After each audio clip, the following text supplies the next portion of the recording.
Weddings are no more. Not for me. I enjoyed them once. The dressing up, the hats,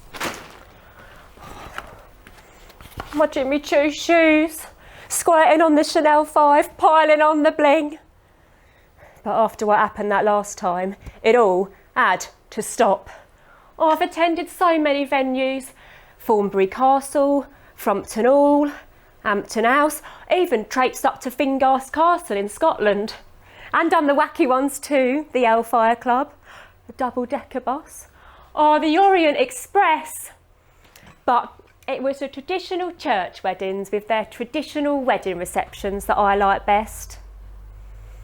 I'm 37 years old and still without a husband.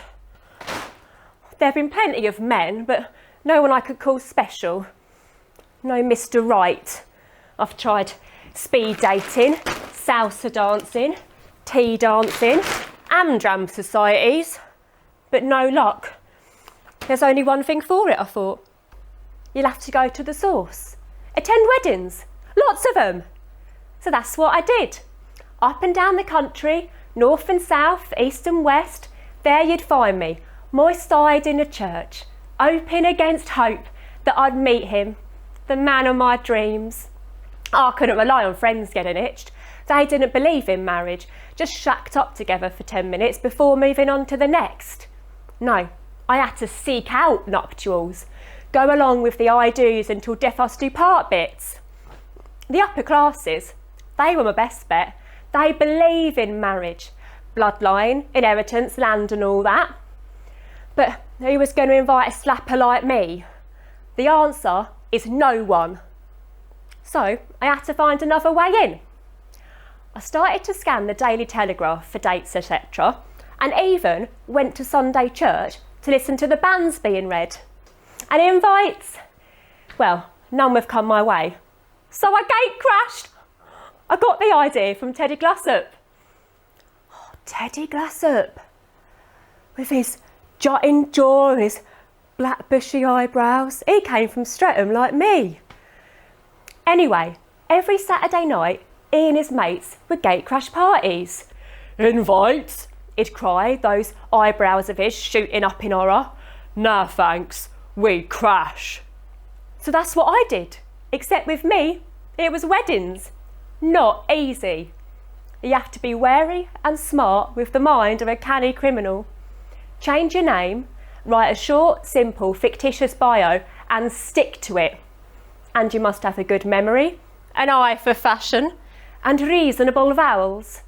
I took elocution lessons for a year. Dedicated, I'll say. Then came the actual ceremonies. Are you a friend of bride or groom? Spotty, chinless ushers would ask as I walked into church. I normally plump for groom. Women tend to have memories like elephants when it comes to girlfriends and can be less forgiving if you're sprung. Whereas men, on the other hand, tend to see the funny side if things don't work out and may at a stretch find you amusingly different and worth a date. Oh, but I was in for the long haul. My biological clock was ticking. The batteries were running low. Once in the church and safely in my pew, I'd sit with coiffed head held high. A confident manner is a must. Confidence equals entry. Without it, you cock up big time. It's unwise to get too pally with the guests in case you wander from your script and they catch on to who you are. Or more to the point, who you are not. Then came the wedding breakfast, as the toffs call them. Once the church bit's over with, it gets easier, believe it or not. Just cluck rubbish like, doesn't the bride look lovely? What a beautiful service. All of that cobblers, while you stand about in drafty churchyards with hundreds of flashbulbs turning you half blind so you can't see any male talent should there be any. Now, on to the marquees. Plenty of champazia and idle chat. Beware, don't get plastered. But making empty pleasantries is absolutely essential. I took a course on pleasantries and how to make them. I've got a certificate to prove it.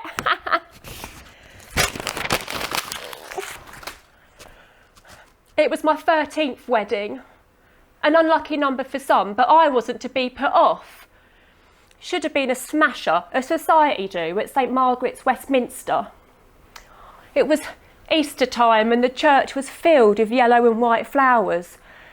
Daffodils, roses, lilacs and freesias in the chancel, in the pulpit, on the ends of pews and in buttonholes.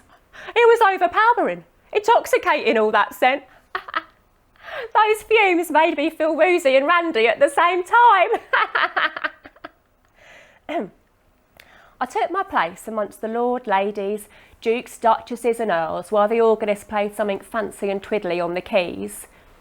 The ceremony was prayer book traditional.